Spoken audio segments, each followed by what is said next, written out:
Hello everybody, कैसे हैं आप लोग। आशा करता हूँ काफ़ी अच्छे होंगे। अभी हम लोग क्लास 10th में from the diary of Anne Frank chapter 4 से MCQs देखेंगे। तो चलिए क्वेश्चन शुरू करते हैं। क्वेश्चन नंबर 1 है, why was writing in a diary a strange experience for एने के लिए डायरी लिखना एक स्ट्रेंज एक्सपीरियंस क्यों था। A, she had never written anything before. B, she didn't know how to write. C, neither she nor anyone else would be interested in it later. तो देखिए, सबसे पहला क्या है कि वो कभी इससे पहले लिखी नहीं थी। दूसरा क्या था कि उसको लगता था कि ना तो वो खुद ना ही कोई और उसके डायरी के राइटिंग के ऊपर बाद में इंटरेस्ट लेगा। तो इसका ऑप्शन डी हो जाएगा। चलिए क्वेश्चन नंबर 2 देखते हैं। क्वेश्चन नंबर 2 है, who would Anne allow to read her diary. Anne जो है किसको अपना डायरी रीड करना अलाउ करती। A, her sister. B, her parents, real friend if she got one. D, no one. तो एक सच्चे दोस्त को जिसको अगर वो मिल पाती तो उसको अलाउ करती। ठीक है। तो क्वेश्चन नंबर 3 देखते हैं, why does Anne want to keep a diary. Anne एक डायरी क्यों रखना चाहती थी। A, she has no close friends. B, she loves to write. She wants to people to read about her later. D, she likes the idea of it. क्योंकि उसके पास कोई close दोस्त नहीं था। तो इसका ऑप्शन ए सही होगा। अब चलिए क्वेश्चन नंबर 4 देखते हैं, what did she name her diary. उसने अपनी डायरी का नाम क्या रखा था। ए, एने। बी, केटी। सी, किटी। और डी, किटन। तो उसने अपने डायरी का नाम को किटी रखा हुआ था। ठीक है। तो ऑप्शन सी सही होगा। अब चलिए क्वेश्चन नंबर 5 चलते हैं। क्वेश्चन नंबर 5 बोलता है कि why does she give a brief sketch about her family in the diary. कि अपने फैमिली के बारे में उसने डायरी में ब्रीफ में क्यों बताया। A, no one would understand if it she dove write in. B, to introduce Kitty to her family. She would forget facts about her family. D, she liked talking about her family. तो क्या था, उसका सोचना था कि कोई भी समझेगा नहीं अगर वो सीधे जो है डायरी लिखना शुरू कर देगी कि उसके फैमिली में कौन कौन है। तो इसका ऑप्शन ए सही होगा। चलिए क्वेश्चन नंबर 6 देखते हैं। तो क्वेश्चन नंबर 6 है, which subject was she not sure of passing.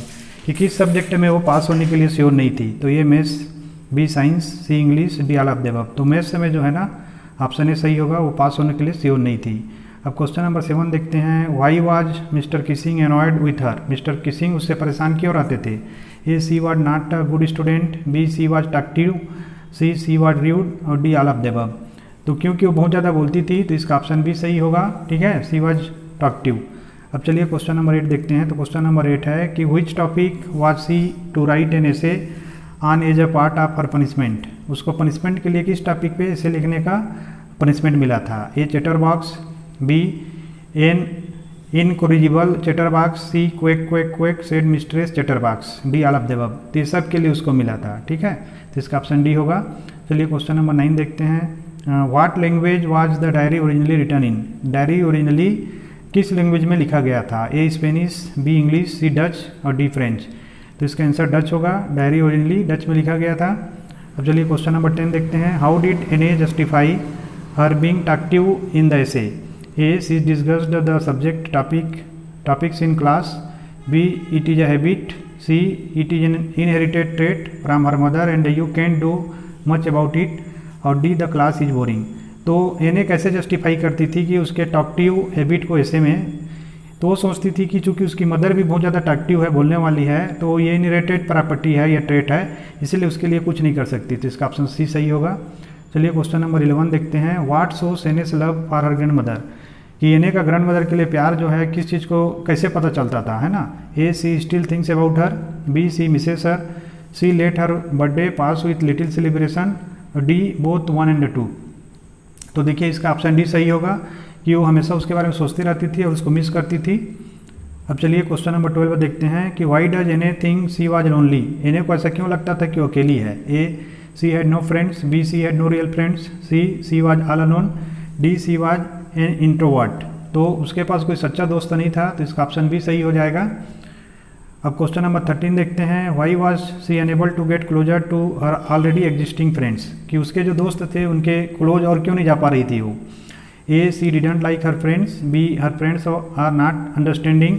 C can't bring herself to talk about personal stuff. और D all of the above. तो इसका ऑप्शन सी सही होगा कि वो जो है इतने क्लोज नहीं थे कि अपने जो व्यक्तिगत बातें थीं उनसे वो बात कर सके। चलिए क्वेश्चन नंबर हम लोग 14 देखते हैं। क्वेश्चन नंबर 14 है, what would the kids bet about in class. कि जो बच्चे लोग थे उन्होंने क्लास में क्या चीज़ पे बेट किया। A, who is more active. B, who would pass the class. C, football matches. D, baseball matches. तो इसका ऑप्शन भी सही होगा कि who would pass the class. ठीक है। क्वेश्चन नंबर 15 है what did she write in her last essay. उसने लास्ट एसे में क्या लिखा? A a poem, B a joke, C a paragraph, D a funny poem. तो उसने एक फनी पोयम लिखा, तो इसका ऑप्शन डी सही होगा। अब क्वेश्चन नंबर 16 देखते हैं। तो क्वेश्चन नंबर 16 है when was the diary given to Anne को डायरी कब दिया गया था? A 11 birthday, B 12 birthday, C 13 birthday और डी 14 बर्थडे। तो एन को डायरी जो है 13 बर्थडे पे दिया गया था, तो ऑप्शन सी सही होगा। अब क्वेश्चन नंबर 17 देखते हैं। तो देखिए क्वेश्चन नंबर 17 है when what name was her book published with, कि किस नाम से उसका बुक जो है पब्लिश हुआ था? A from the diary of Anne Frank, B the diary of a young girl, C Anne Frank, D Anne Frank's diary. तो देखिए इसका आंसर होगा the diary of a young girl, तो option B सही होगा।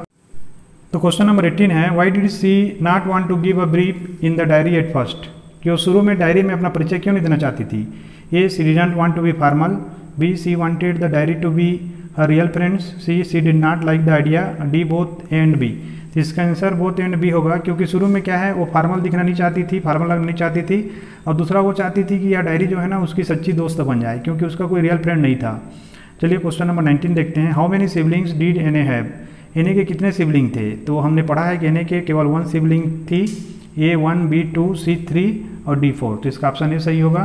अब question number 20 देखते हैं। क्वेश्चन नंबर 20 है what was Anne Frank's full name. Anne Frank का फुल नेम क्या था? A Annelies Marie Frank, B Anna Mariam Frank, C Anne Mark Frank, D Annelies Martina Frank. तो उसका full name था एनेलीज Marie Frank, इसका option A सही होगा। अब चल क्वेश्चन नंबर 21 देखते हैं। Who was the only survivor from Anne's family, Anne के फैमिली से केवल एक बचने वाले कौन थे? A Anne, B Anne's father, C Anne's mother, D Anne's sister. तो उनके परिवार से केवल एन ए के पापा जो है ना, एन एस फादर जो बचे हुए थे, तो इसका ऑप्शन भी सही होगा। अब क्वेश्चन नंबर 22 देखते हैं। What was the name of the Anne Frank sister, Anne Frank के सिस्टर का क्या नाम था?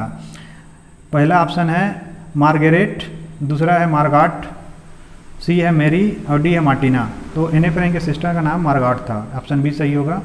अब क्वेश्चन नंबर 23 देखते हैं। In which city were Anne and Margot sent to live with their grandmother, किस शहर में एन ए और मार्गाट को भेजा गया था अपनी दादी के साथ रहने के लिए? ए बर्लिन, बी अचेन, सी म्यूनिक और डी बॉन। तो उनको अचेन सिटी पे भेजा गया था, इसका ऑप्शन भी सही होगा।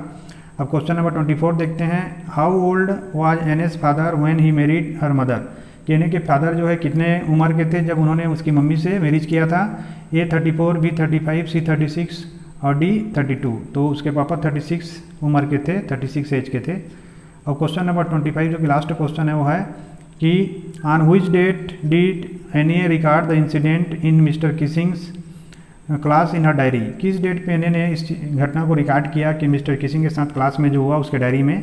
ए 12 जून 1942, बी 21 जून 1942, सी 20 जून 1942 और डी 22 जून 1942। तो इसका आंसर सी होगा, 20 जून 1942 को उसने इसको रिकॉर्ड किया। तो आशा करता हूँ मेरे इस वीडियो से आप लोगों को MCQ सॉल्व करने में काफ़ी ज़्यादा हेल्प मिलेगा। आप लोगों ने वीडियो देखा, इसके लिए आप लोग का बहुत बहुत धन्यवाद।